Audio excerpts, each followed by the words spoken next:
Salam waspada saudara, tim forensik Rumah Sakit Polri merilis hasil otopsi jenazah Muhammad Ilham Pradipta, Kepala Cabang Bank BUMN yang sebelumnya dilaporkan diculik dan ditemukan tewas.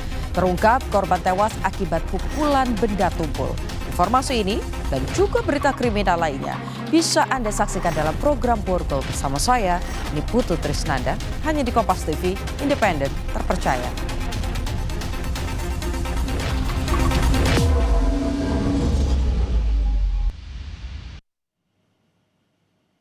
Tim instalasi forensik Rumah Sakit Bayangkara Polri Kramat Jati, Jakarta Timur menemukan luka pukulan benda tumpul di tubuh jenazah Muhammad Ilham Pradipta, Kepala Cabang Bank yang sebelumnya dilaporkan diculik dan ditemukan tewas. Dari hasil otopsi ditemukan adanya luka lebam di bagian leher dan dada korban. Luka ini jadi penyebab kematian korban yang menyebabkan korban kesulitan bernafas.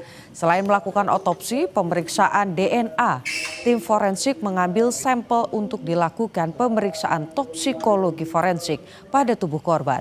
Hasil laboratorium toksikologi diketahui dalam waktu 1 minggu.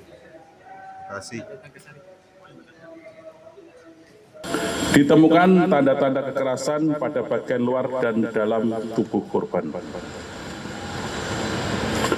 Telah dilakukan pengambilan sampel untuk pemeriksaan DNA, toksikologi forensik, dan kemudian diserahkan kepada penyidik untuk pemeriksaan lebih lanjut.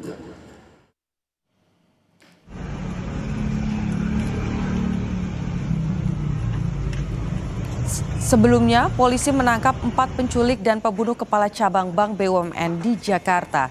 3 pelaku ditangkap di Jakarta, 1 lainnya dibekuk di Nusa Tenggara Timur.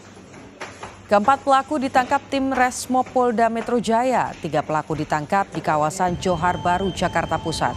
Sementara 1 orang lain saudara dicokok saat mendarat di Bandara NTT. Keempat pelaku ditahan Polda Metro Jaya. Belum diketahui apa yang membuat pelaku tega menculik dan juga membunuh korban.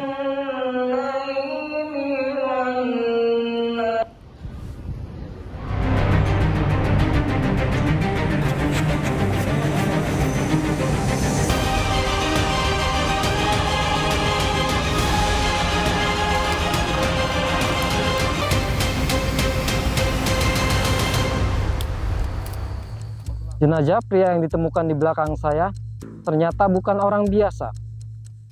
Korban diketahui merupakan seorang kepala cabang sebuah bank yang ada di Jakarta. Lantas, siapa yang tega menghabisi korban? Ini adalah detik-detik saat korban diculik. Dalam rekaman CCTV pusat perbelanjaan, terlihat korban diculik 2 orang masuk ke mobil yang diparkir tepat di samping mobil korban. Rekan korban sempat mencoba mencegah, namun mobil melaju kencang. Selang hitungan jam, korban ditemukan dalam kondisi meninggal dunia di Bekasi, Jawa Barat. Jenazah ditemukan penggembala sapi dalam kondisi tangan terikat dan mulut tertutup lakban. Tidak ada secuil pun identitas di tubuh korban. Dari hasil identifikasi sementara, pria berusia 37 tahun ini ditemukan dalam kondisi penuh luka memar. Ciri-cirinya pakai baju batik, celana panjang, sama pakai sepatu. Pas Pak RT lihat itu jenazahnya gimana Pak? Diikat atau apa Pak? Diikat. Diikat pakai apa Pak? Pakai lakban hitam. Oh, di bagian apa ya Pak? Di bagian tangan, sama bagian kaki, sama sini, muka. Gitu. Di lokasi kejadian, polisi menyita sejumlah barang bukti. Polisi juga menemukan bekas ban mobil yang diduga untuk membawa korban. Kurang lebih saat ini sudah berusia 37 tahun. Untuk kondisi korban sendiri ya terdapat beberapa luka lebam di bagian tubuhnya. Korban ternyata merupakan kepala cabang pembantu salah satu bank BUMN. Ia diculik saat tengah menghadiri rapat bersama pimpinannya di salah satu ruangan di kawasan Toko Swalayan. Keluarga menduga korban dibuntuti sebelum diculik. Di awal ketahuannya itu ketika kakak saya, istri almarhum itu nelpon bahwa katanya almarhum itu diculik. Akhirnya kami konfirmasi, dapatlah CCTV yang benar gitu, almarhum itu diculik gitu. Jadi Diculiknya itu di parkiran sebuah supermarket di daerah Pasar Rebo, Jakarta Selatan. Itu posisi sedang hujan dan posisi mobil penculiknya itu di sebelah mobil korban gitu. Usai diotopsi di Rumah Sakit Polri Kramat Jati, jenazah Muhammad Ilham Pradita dimakamkan di tempat pemakaman umum Situ Gede, Kota Bogor, Jawa Barat. Pelayat yang sebagian besar rekan korban nampak ikut mengantar ke tempat peristirahatan terakhir. Istri korban bersama anaknya berusaha tegar saat pemakaman.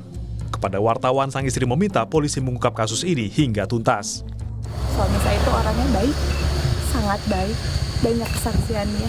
Jadi harapan saya ketika pelaku udah ketemu, dihukum setimpal, seberat-beratnya.